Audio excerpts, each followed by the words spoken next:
Thank you very much, Jason.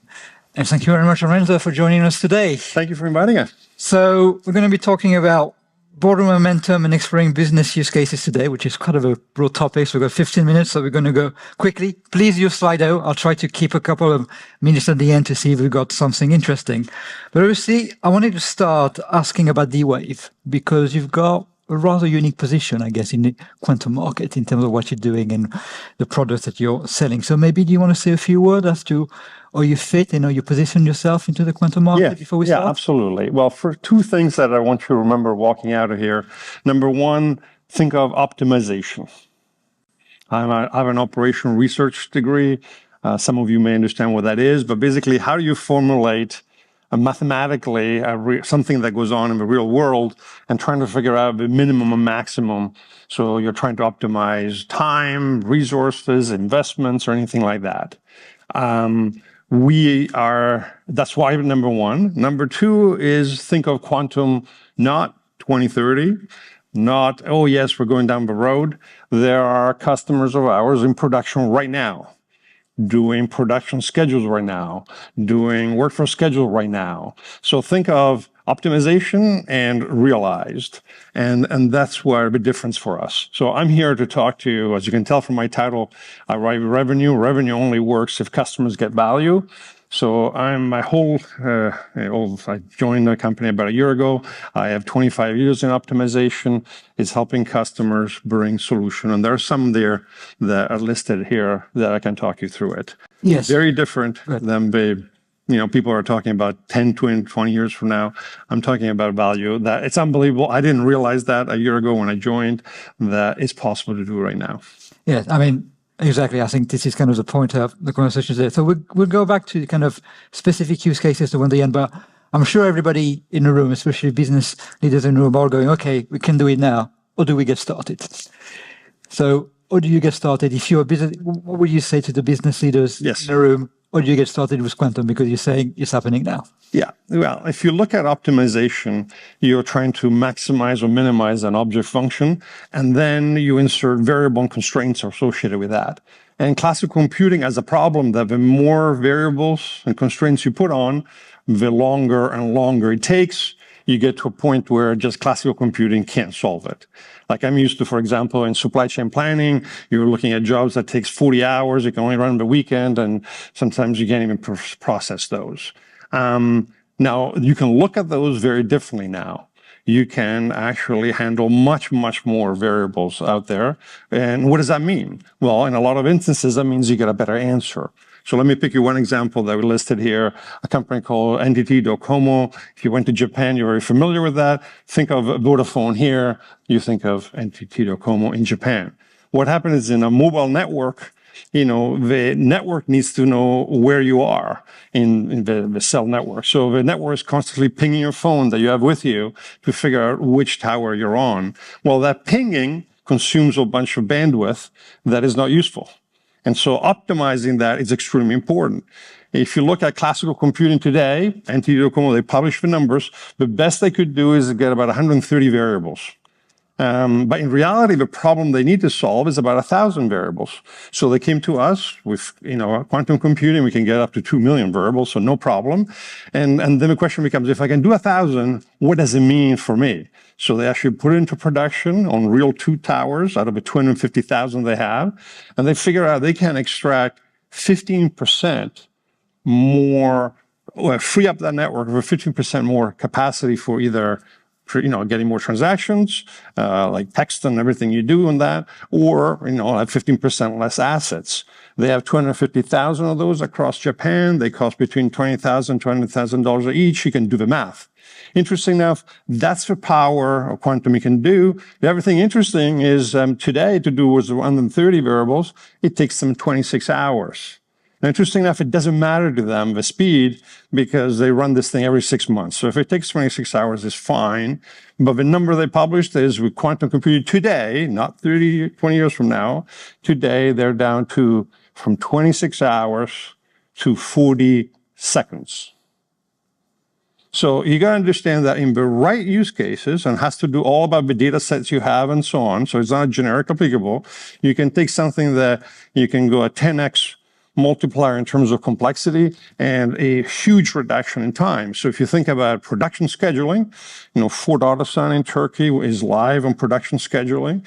And the idea is, how do you sequence the assembly of their vans and things like that, all custom-made or commercial vehicles, and compressing a schedule from 30 plus minutes to sub 5 minutes, but more importantly, the optimizing, eliminate the peaks and throughout in the production. So you don't have these ups and downs on demands of people and so on. Smoothing that out is a very complex optimization problem. It cannot be done with classical. So those are the kind of problems that if you have any of those in your business, and I bet we spend 5 minutes, we can identify them, are the candidates. Now, do we guarantee that everyone you're going to get those kind of benefits? No. So the approach is you do a proof of concept to take your specific data set and run it through, and then we can measure together, is this something worth doing on quantum computing today or not? If you want to go live with that, we are the only company that have an SLA for quantum computing today.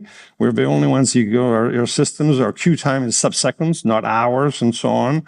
We have all the InfoSec security, all those things to solve a problem today. And my job here is to make sure you're aware of that. I wasn't aware of that when the company reached out to me, that the capability. We've had customers that are coming up from the 3-year renewal of production capability. It's amazing to me because I spent 25 years dealing with these kind of problems that you can solve. Yeah, so you would say that right now the main use cases are going to be things that classical computing can't do very well, and then quantum kind of enters into. Exactly. Solve problems you couldn't do before, or solve them faster or better. Last week we were at an event by a company called SAS, who some of you may know, and they brought on stage one of the projects that we did together, a very large consumer packaged goods company, and they were talking about how to optimize, when you make shampoo, for example, you have all these different variations, and you got tanks, you got ingredients. How do you optimize that? Very complex problem.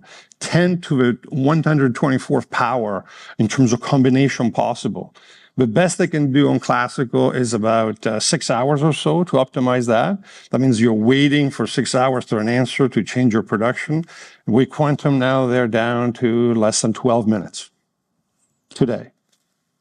So value for money is also very important. So what I'm thinking, I think the business dressing room, like you're a CEO, you're a CFO, you don't really understand the science, and you're being told you need to invest into AI, software, security, all those kind of things. Then quantum comes into the mix. So if you're a CTO and a CIO and you say, yes, I can see we can use your solution for that particular use case, but one, is it going to be that really expensive? Or two, how complicated is it going to be? Do I need to put like a massive computer somewhere in a room somewhere? And three, which is not the case, and I'm sure I'm leading you towards the answer there. But three, how do I make that conviction? Because if you're a CEO or a CFO and you got 5 minutes to make that, well, not 5 minutes, but the rest of the people in the C-suite have to make those decisions very, very quickly. Or do you kind of make that case that quantum is kind of the new thing that you also need to be spending money on? Because a part of money is, I'm sure everybody would like to have more money, but nobody does. Exactly. So how do you make the case? My advice is do not start a conversation with the word quantum. Because if you start there and then they ask you, what is quantum? And then you're lost, quite frankly. They don't care. It's like, how many of you use a mobile phone? Raise your hands. How many of you actually know? All of you, come on. How this thing works? Now, I happen to spend 25 years in the electronic supply chain. I know exactly the components that go in this. I understand how the semiconductor work, but it doesn't matter. So I would have this conversation start with what problems are critical for your business, whether you're government, whether you are corporations. And in this case, in optimization, what problems are so important that if I could fix that, it would mean a significant value to the company. Also value to your employees. For example, a lot of people that do workforce scheduling is about how to attract and retain employees and so on. So start with that and then say, hey, for this class of problems, there's an opportunity perhaps to apply and find something different. The investment It's fairly minimal. It's low to mid six figures to do a POC. You do not have to buy a computer. If you want, you can. We're more happy. I have a person here in the room that runs our infrastructure business. He'd be more than happy to sell you a computer if you want one. But in reality, just access on the cloud, just like you access anything from your mobile phone. You could access Quantum right here if I wanted to, and you just submit a job and so on. So not big investment. What you do need is some expertise in how to define mathematically a problem. If you don't have one, then we have professional services. We have partners like Scott here or whatever that can help you formulate the problem, and then take your data and let's apply and see, can we provide you a better answer faster? And of course, we'll be very selective to make sure that upfront it's a use case, it's a good fit. Because not every problem, for example, if it's a problem that you can do with classical, don't even bother doing a quantum. Go after the harder problems.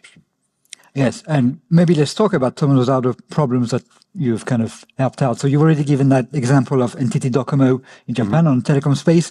I know there's some others, in terms of e-commerce logistics and also in terms of manufacturing in the auto sector. So if you want to kind of give a few words of the example that you've done and what you've done over your... The one that's been live the longest is a company that in Canada would be the equivalent of Tesco here. It's a very large grocery chain. And actually, the problem in that environment, you got a lot of variability in people coming to his stores. Actually, the very first use case is home delivery. So how do you schedule people? And when something happens, how quickly does it take you? Like somebody calls in sick, how quickly can you turn around and adjust shift and so on? So that we are now up to over 200 stores that their store managers do, the planning. What used to take 30 for 45 minutes to a store manager, now to sub 5 minutes. And get a better shift for people. Because usually what happens, something changes, the store manager, always goes to the same people, say, hey, can you come in and do that? And then everybody else feels left out and so on and so forth. So that's been around now. They're up for a 3-year renewal. They'll be running 3 years on that one. And also there are small companies that do this. You don't have to be a big company to do that. We have a startup in Canada that is, the hot thing in agriculture is self-driving vehicles, not taxis or like that. Think about this big harvester and have, self-driving vehicle, the harvester, they go out and they can work 24/7 and so on. The problem is you got to optimize the path in those fields. So there's a company in Canada called Verge Startup, did a project, and they're coming out with these systems that are powered by quantum to optimize how a harvester goes across, think about grain fields and things like that. So it's fascinating how, there is all these, as long as there's a mathematical optimization problem, quantum gives you a power that just wasn't available before, and it's available today. And maybe you're going to follow up on that, the example that you have in terms of what you're doing with Ford in the manufacturing side, if you want to say a few words on that as well. So the example the thing you're doing with Ford in Turkey, on a manufacturing angle. Yeah. Well, I mean, that, relatively small operation, although their assembly plants is one of the largest. But, you're doing commercial vehicles. The problem that each vehicle is different. It's custom for certain requirements. How do you sequence these in the right way? And how do you do that quickly? But also, again, how do you get rid of the variations so that, if you know anything about theory of constraints and so on, the less peaks and valleys you have, the better process you have.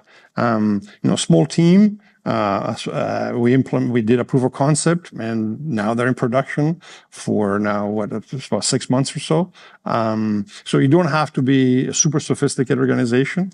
Of course, if you look at any of our last user meeting, you have people like pharmaceutical division of Japan Tobacco. They're doing new drug invention and so on. So you have large companies and you have small companies.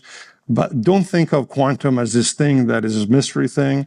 Think about it. How do I solve a class of problems that you couldn't solve before? And we've got less than a minute to go. So I'm going to ask you a very quick question. If you were to give one key takeaway for anybody thinking about starting about quantum to remember, what would it be? Well, I would think of, again, optimization is, I believe, the killer apps for quantum computing because it's a problem that classical is not it has never addressed. And even some of the future quantums are we're working on, like gate, will never be powerful there. And think of that being realized today. When you think realized is, can I beat the performance of classical today? To, do you have a capability to do SLA, fast availability, and so on? And there are other people who've done that before. And, take the leap and try. And if we start now, we could be live by September with something for your business that makes a difference for your business. And we've got 10 seconds over, so I think we're going to leave it there. Thank you very much, Lorenzo. Thank you so much for inviting me. I appreciate it. Thank you very much. Thank you. Yes, and back to you.